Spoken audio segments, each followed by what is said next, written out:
बात करते हैं सेकेंड पार्ट की। सेकेंड पार्ट जहाँ पे हम जर्नल एंट्री करने वाले हैं, ठीक है।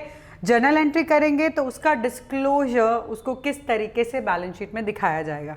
सी वन थिंग इज क्लियर, ये लॉन्ग टर्म लोन ही लेने वाला है, ये लॉन्ग टर्म लोन ही रहेगा जब हम इसको जर्नल एंट्री में पास करेंगे, ठीक है। शॉर्ट टर्म में जर्नल एंट्री पास करने की ज़रूरत नहीं पड़ती। पहले हम समझेंगे कि जर्नल एंट्री कैसे होगी, फिर हम समझेंगे कि उसे हम बैलेंस शीट में कैसे डिस्क्लोज कर रहे हैं। ये तो आप देख चुके हो लास्ट वाले पार्ट में, ये वही वाली बैलेंस शीट है, उसमें कुछ थोड़ा सा चेंज किया है, वो बताऊंगी मैं आपको कि क्या चेंज किया है। सबसे पहले हम क्या करते हैं, जर्नल एंट्री कर लेते हैं सो दैट हम क्लियर हो पाए कि एंट्री कैसे करनी है, ठीक है। तो ऊपर लिखेंगे जर्नल, ध्यान रखना है फॉर्मेट प्रॉपर बनाना है, बिना फॉर्मेट के काम नहीं करना है। LF, डेबिट एंड क्रेडिट, ठीक है। So here date, particulars, LF, debit and credit, okay. सबसे पहली चीज होती है लोन लेना। आप लोन ले रहे हो, है ना, लोन पे ही तो कोलेटरल सिक्योरिटी दे रहे हो, तो लोन लेने की एंट्री पहले करनी पड़ेगी। तो लोन हमने लिया, लोन लेने की एंट्री है बैंक अकाउंट डेबिट, पैसा आया, टू बैंक लोन अकाउंट, क्योंकि वो हमारी लाइबिलिटी है। और ब्रैकेट में आप लिख सकते हो we received amount due to bank loan, कि बैंक लोन की वजह से आपके पास पैसा आया है। कितना आया है, 5 लाख। तो हम यहाँ जो एंट्री लिखेंगे वो लिखेंगे 5 लाख की, ओके। 5 लाख रुपीज हमने रिसीव किया है, तो 5 लाख की ही हम एंट्री लिखेंगे यहाँ पे, 5 lakh, okay. This is 5 lakh, understood. Now अब हम बात करते हैं एंट्री ऑफ डिबेंचर, जिसका हम वेट कर रहे थे। चलिए, क्या पैसे आए, हमारे पास पैसे आए हैं, डिबेंचर हमने इश्यू किए, पैसे आए हैं? नहीं नहीं नहीं, ये तो लोन के हैं, डिबेंचर के नहीं हैं। तो इतना कंफ्यूज मत हो जाना, डिबेंचर इशू करने का हमने पैसा नहीं लिया है, हमने तो बैंक लोन लिया है, उसको डिबेंचर दिया है। तो डिबेंचर के तो पैसे नहीं आए हैं, मतलब बैंक अकाउंट तो डेबिट नहीं होगा, ठीक है। क्रेडिट तो होगा, हमारा डिबेंचर अकाउंट तो क्रेडिट होगा, क्योंकि डिबेंचर जा रहे हैं, हमारी लायबिलिटी बढ़ रही है, तो डिबेंचर तो क्रेडिट होने वाले हैं। डेबिट में कौन सा अकाउंट आएगा, थिंक, कौन सा अकाउंट आएगा? नहीं समझ में आ रहा? सरप्राइज नहीं, सस्पेंस, सस्पेंस। सो यहां पे आता है debenture, debenture suspense account, okay. पता ही नहीं है हमको, इसीलिए उसको बना दिया है सस्पेंस अकाउंट। 9% डिबेंचर, जो भी जितने भी परसेंटेज वाले डिबेंचर हैं उसका उतना ही परसेंटेज लिखेंगे, ठीक है। यहाँ पे हम डेट ऑफ अलॉटमेंट नहीं है, डेट ऑफ सिक्योरिटी गिवन, ठीक है, डेट ऑफ सिक्योरिटी गिवन। हमने डिबेंचर्स को एज अ सिक्योरिटी दिया है, तो डेट ऑफ सिक्योरिटी गिवन। यहाँ पे जितने के डिबेंचर्स आप उन्हें दे रहे हो एज अ सिक्योरिटी, उतना अमाउंट लिखना है, 5 लाख नहीं, कितने के दे रहे हो। अब देखो यहाँ पे देखते हैं हम, इसको थोड़ा आप कनेक्ट करते हैं। ये बैलेंस शीट है, ये परफेक्ट है, इक्विटी एंड लायबिलिटी हमको पता है कि हमें अगर बैलेंस शीट में दिखाना है तो इक्विटी एंड लायबिलिटी में ही दिखाना है। फिर अगर लॉन्ग टर्म है तो नॉन करंट है, ये हमें पता है, नॉन करंट लायबिलिटी। उसके अंदर लॉन्ग टर्म है, यह भी सीखा, क्योंकि लॉन्ग टर्म के लिए हम दे रहे हैं डिबेंचर, तो लॉन्ग टर्म बोरोइंग में आएगा। फिर इसको नोट्स टू अकाउंट में लेकर गए डिटेल देने के लिए। लॉन्ग टर्म में हम टर्म लोन लिखते हैं, इतना तो सेम ही है, कुछ चेंज नहीं है। लास्ट के हिसाब से चेंज क्या है, वहाँ ब्रैकेट में लिखा था 6009% debentures, again we have given as a security, लिखा था प्रॉपरली। यहाँ नहीं लिखना है, यहाँ ब्रैकेट नहीं है, यहाँ पे क्या किया हमने, लिखा है 6009% debentures of 100 each issued as a collateral security. उसका अमाउंट दिखाया 6 लाख, लास्ट वाले में अमाउंट नहीं दिखाया था 6 लाख, और उसके साथ उसको नलीफाई भी कर दिया है। कैसे किया, लेस डिबेंचर सस्पेंस। तो ये जो सस्पेंस अकाउंट हमारा डेबिट वाला पार्ट है उसको हमने यहाँ पे सस्पेंस अकाउंट दिखाकर उसको नलिफाई भी कर दिया है, ठीक है। सो 6 लाख माइनस 6 लाख यहाँ पे डैश जा रहा है, हमारा आ गया टोटल 5 लाख, इसे आपने यहाँ पे ट्रांसफर कर दिया। तो कुछ चेंज नहीं है, सिर्फ ये वाला पार्ट में चेंज है। वहाँ जहाँ आप ब्रैकेट में डिटेल बता रहे थे, ब्रैकेट में आप डिटेल नहीं बताओगे, अब आप उसको प्रॉपर बताओगे कि कितने लैक्स के आपने डिबेंचर इशू किए हैं और फिर आप उसे डिबेंचर सस्पेंस से माइनस कर दोगे, ठीक है, ताकि वो नलीफाई हो जाए। कितने लाख के किए हमने? 6 लाख। तो अमाउंट कितना आएगा यहाँ पे? कनेक्ट करें, अमाउंट कितना आएगा डिबेंचर्स का? That is 6 lakh. ओके, तो हमारा अमाउंट आएगा यहाँ पे 6 lakh. Okay, till now understood? बस इतना ही है। डिबेंचर में अगर आप एंट्री लिख रहे हो तो लोन की एंट्री पहले, फिर डिबेंचर की एंट्री। बहुत इजी है, एक ही एंट्री है ना, दो नहीं करनी है, एप्लीकेशन अलॉटमेंट ये सब नहीं, ठीक है। यहाँ पे सिंपल है, डिबेंचर सस्पेंस टू डिबेंचर, ठीक है। अब यही डिबेंचर सस्पेंस को हटाया हमने यहाँ पे बैलेंस शीट में दिखा के, बाकी सब सेम है। अगेन यहाँ ब्रैकेट की जगह हमने क्या किया, उसको प्रॉपर दिखाया, नलिफाई किया, एन अमाउंट आ गया, उसको ऊपर डाल दिया, खत्म। सो हमने ये सब कब किया? जब हम जर्नल एंट्री पास कर रहे हैं, ठीक है। उससे पहले हमने क्या पढ़ा? जब हम जर्नल एंट्री पास नहीं कर रहे थे। So it's done for collateral security. हमारा ये टॉपिक यहाँ खत्म हो जाता है। Will see another topic. Okay, इससे पहले हमने किया डिबेंचर और शेयर में क्या डिफरेंस था, डिबेंचर कितने टाइप के हैं। अब हम करने वाले इन डिबेंचर्स को हम बैलेंस शीट के अंदर कैसे शो करेंगे। उससे पहले एक चीज, दिस डिबेंचर ट्रस्ट डीड, आपने सुना होगा डिबेंचर ट्रस्ट डीड। डीड क्या होता है? डीड मतलब एग्रीमेंट, कुछ एक एग्रीमेंट है जिसमें हमें लिखना पड़ेगा कि हम डिबेंचर इशू करने जा रहे हैं। तो कंपनी को कभी भी डिबेंचर इशू करने हैं उससे पहले डिबेंचर ट्रस्ट डीड बनाना पड़ेगा। अब बनाना है तो किसी को तो पावर देनी पड़ेगी। बिना पावर दिए आप किसी डीड को कैसे फॉलो कर सकते हो? किसी के हाथ में तो पावर चाहिए ना। तो यहाँ पे कंपनी एक ट्रस्टी को हायर करती है। वो ट्रस्टी क्या करता है? वो ये ट्रस्ट डीड बनवाता है, ठीक है। वो ट्रस्टी ही देखेगा डिबेंचर्स का इंटरेस्ट पूरा हो। That means he need to take care of the interest of debenture holder. Debenture holder का इंटरेस्ट उसको देखना है कि कभी भी कोई भी प्रॉब्लम डिबेंचर होल्डर के साथ ना हो, ठीक है। तो डिबेंचर ट्रस्ट डीड क्या है? एक एग्रीमेंट है which is made by trustee, जो कंपनी ने ही हायर किया है। अगर कंपनी को डिबेंचर इशू करने हैं तो अगेन ट्रस्टी हायर करना पड़ेगा, ट्रस्ट डीड बनवानी पड़ेगी ताकि इंटरेस्ट ऑफ डिबेंचर होल्डर्स का प्रोटेक्शन हो पाए, ठीक है। तो ताकि डिबेंचर होल्डर्स को कोई प्रॉब्लम ना हो पाए। चलो, ये बात हो गई डिबेंचर ट्रस्ट डीड की। अब आ जाते हैं डिस्क्लोजर। डिस्क्लोजर का मतलब है कि मैं डिबेंचर को बैलेंस शीट में कहाँ दिखाने वाली हूँ।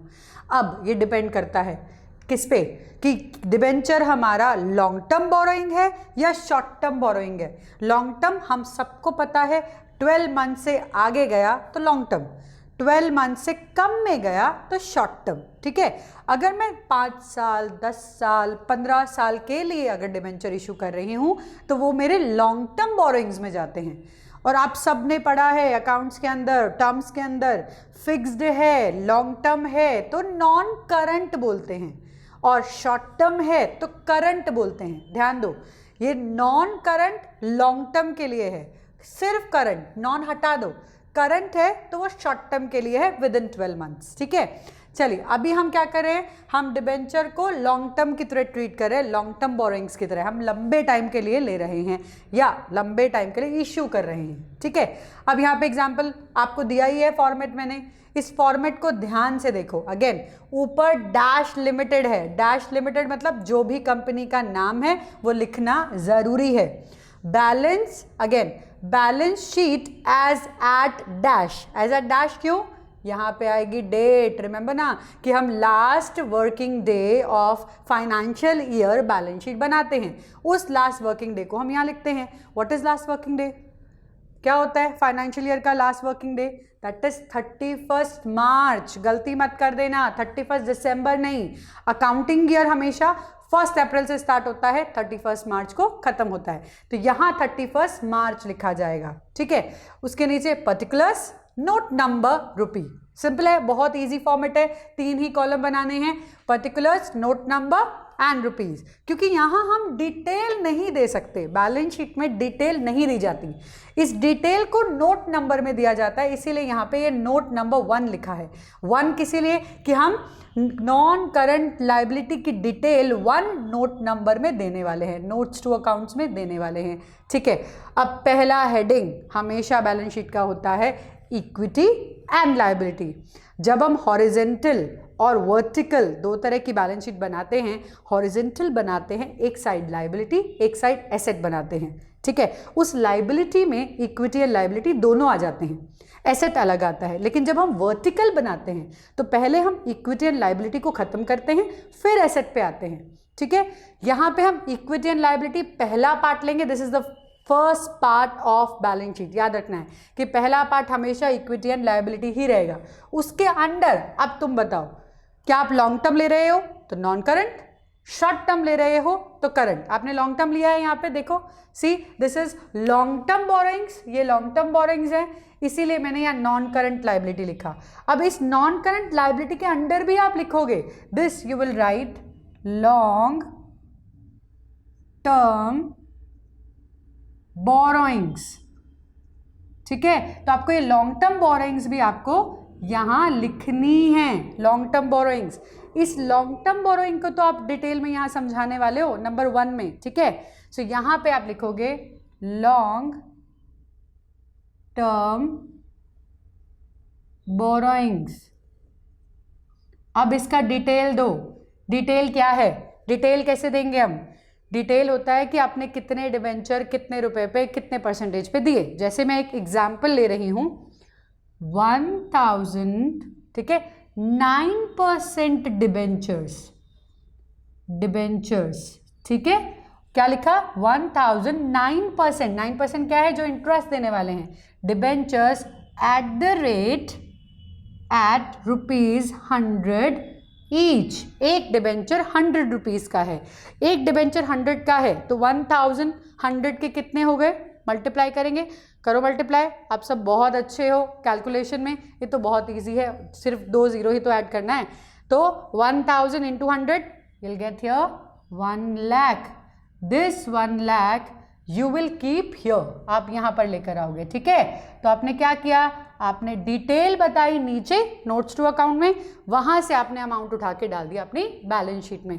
दिस इज द वे, जब आप लॉन्ग टर्म बोरोइंग ले रहे हो डिबेंचर को तो आप इस तरीके से दिखाओगे। ठीक है, शॉर्ट टर्म ले रहे हैं, शॉर्ट टर्म ले रहे हैं तो क्या चेंज होगा, क्या चेंज होगा, कुछ भी नहीं, नॉन करंट की जगह करंट आ जाएगा, लॉन्ग की जगह शॉर्ट आ जाएगा। See how we are going to write it, same balance sheet लिखा, बैलेंस शीट में आ गया हमारा वही 3 कॉलम बनाने हैं, 1 2 3। So this is particulars,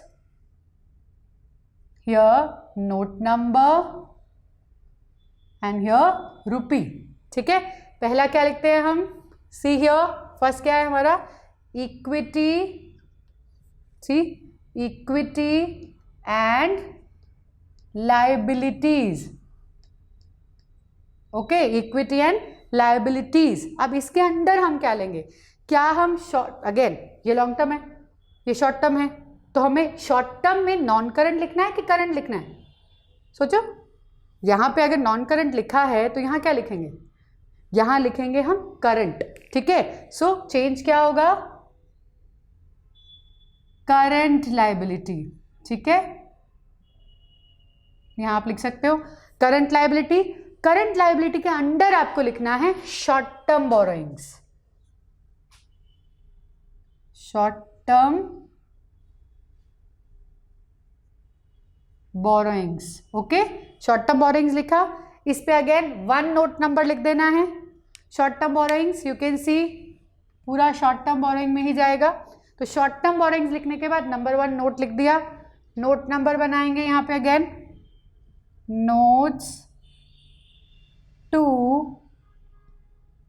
accounts, notes to accounts. Under this हम डिटेल डालेंगे, क्या है first 1 short term borrowings. Okay, short term borrowings ऊपर का हम डिटेल दे रहे हैं। अब इसमें अगेन यहाँ पे डिटेल दिया था लॉन्ग टर्म में डिटेल दिया था, सेम डिटेल देना है, कुछ अलग नहीं है, सेम डिटेल, वही सेम चीज है। 1009% डिबेंचर्स एट ₹100 ईच, यहां पे लिख दिया 1 लाख, सेम हमने उठाकर लिख दिया 1 लाख। डिफरेंस क्या आएगा, एक तो यहाँ नॉन हट गया, शॉर्ट आ गया, लॉन्ग की जगह शॉर्ट आ गया। एक और डिफरेंस है, एक और डिफरेंस क्या है, यहाँ पर हमें उसकी डेट लिखनी पड़ेगी, कौन सी डेट पे वो रिडीम हो रहे हैं, ध्यान रखना है। यहाँ हमें लिखना पड़ेगा रिडीमेबल एट, रिडीमेबल ऑन। यहाँ पे अगर 2020 इज द ईयर तो आपको यहाँ 2021 में आपको उसको रिडीम करना पड़ेगा, समझ लो, क्योंकि एक साल के अंदर अंदर उसका रिडम्पशन हो जाना चाहिए। ये शॉर्ट टर्म है, शॉर्ट टर्म है तो एक साल के अंदर अंदर इसका रिडम्पशन हो जाना चाहिए। तो ईयर 2020 है तो यहाँ 2021 आएगा, दिस इज रिडीमेबल ऑन 2021, ठीक है। तो ये चीज़ ध्यान रखनी है, ये लॉन्ग टर्म हो गया, ये शॉर्ट टर्म हो गया। अच्छा, ऐसा भी तो हो सकता है कि मैंने लॉन्ग टर्म लिया है, लॉन्ग टर्म मतलब 15 साल के डिबेंचर्स है मेरे पास, ठीक है, मैंने 15 साल के डिबेंचर्स इशू किए हैं, 14 ईयर कंप्लीट हो गए, अब क्या करें, नेक्स्ट ईयर तो वो मैच्योर होने वाला है, एक साल के अंदर रिडीम होने वाला है, तो क्या वो लॉन्ग टर्म में जाएगा या शॉर्ट टर्म में जाएगा, क्या करें, लॉन्ग टर्म में जाएगा या शॉर्ट टर्म में जाएगा। यहाँ चेंज आता है, यहाँ पे कुछ ज़्यादा चेंज नहीं है, थोड़ा सा चेंज है, वो मैं चेंज ही बता रही हूँ। यहाँ पे ये जो हमने शॉर्ट टर्म लिखा है, ये जो शॉर्ट टर्म लिखा है बोरोइंग्स, इसकी जगह हम लिखेंगे अदर करंट लाइबिलिटीज। ओके, क्या चेंज किया हमने, शॉर्ट टर्म बोरोइंग की जगह अदर करंट लाइबिलिटीज, ठीक है। वापस वही शॉर्ट टर्म बोरोइंग की जगह अदर करंट लाइबिलिटीज, उसके नीचे अगेन डिटेल लिखना है, जो भी होगा उसमें आपको दिखाना पड़ेगा कि आपकी मैच्योरिटी, यहां हमने क्या लिखा था, रिडीमेबल ऑन, रिडीमेबल ऑन 2021, यहाँ हम रिडीमेबल नहीं वर्ड लिख सकते, हम कहेंगे मैच्योर ऑन, ठीक है। सो हम यहाँ पे चेंज करने वाले हैं एक और चीज़, यहाँ एक चीज़ तो समझ आ गई, other current liability. Second thing, यहाँ पर इसके नरेशन में, इसके डिटेल में हम थोड़ा सा चेंज करेंगे, क्या करेंगे, यहाँ लिखेंगे करंट मैच्योरिटी, करंट मैच्योरिटीज ऑन या ऑफ लॉन्ग टर्म लाइबिलिटीज, ठीक है, या लॉन्ग टर्म बोरोइंग्स। हम जो लॉन्ग टर्म बोरोइंग्स ले रहे हैं उनका हम करंट मैच्योर कर रहे हैं ऑन 2021, ठीक है। चेंज क्या किया, वापस देख लेते हैं एक बार। अगर लॉन्ग टर्म है, non current liability, long term borrowing, long term borrowing को हमने डिटेल दिया, अगेन डिटेल में बताया कितने डिबेंचर्स है, कितने रुपए के हैं, टोटल बता दिया, उसका टोटल उठा लिया, ठीक है। शॉर्ट टर्म है, सिर्फ क्या चीज़ चेंज करनी है, नॉन हटा दो, लॉन्ग हटा दो, यहाँ पे करंट लायबिलिटी आ गया, शॉर्ट टर्म बोरोइंग्स आ गया, शॉर्ट टर्म बोरोइंग, और आपने उसका डिटेल दे दिया। एक चीज़ और ऐड हो गई, क्या, डेट, कब आप उसको रिडीम करने वाले हो, ठीक है, रिडीमेबल ऑन 2021, ये एक चीज़ ऐड हो गई। चलो, अब यही लॉन्ग टर्म मैच्योर होने वाले हैं नेक्स्ट ईयर, क्या करें, ये शॉर्ट टर्म बोरोइंग की जगह, शॉर्ट टर्म बोरोइंग की जगह सिर्फ अदर करंट लायबिलिटीज आ जाएगा। अदर करंट लायबिलिटीज, यहाँ पे भी भाई शॉर्ट टर्म बोरोइंग की जगह अदर करंट लायबिलिटीज आ जाएगा। देन सिर्फ ये नरेशन का चेंज होगा, वापस वही current maturities of the long term liabilities में B borrowings on, again date आप बता सकते हो, ठीक है। तो ये 12 मंथ वाले में आपको ध्यान रखना है, ये बहुत इजी है, इसमें कोई प्रॉब्लम नहीं आएगी। 12th मंथ वाले को वापस दोबारा एक बार देखो कि अगर वो शॉर्ट टर्म लायबिलिटी है तो कैसे दिखाओगे, अगर वो मैच्योर होने वाला है तो कैसे दिखाओगे। ओके, एक बार दोबारा से देख लेना ताकि आपको कोई कन्फ्यूजन हो तो सी इट अगेन, ठीक है, then your confusion will be solved.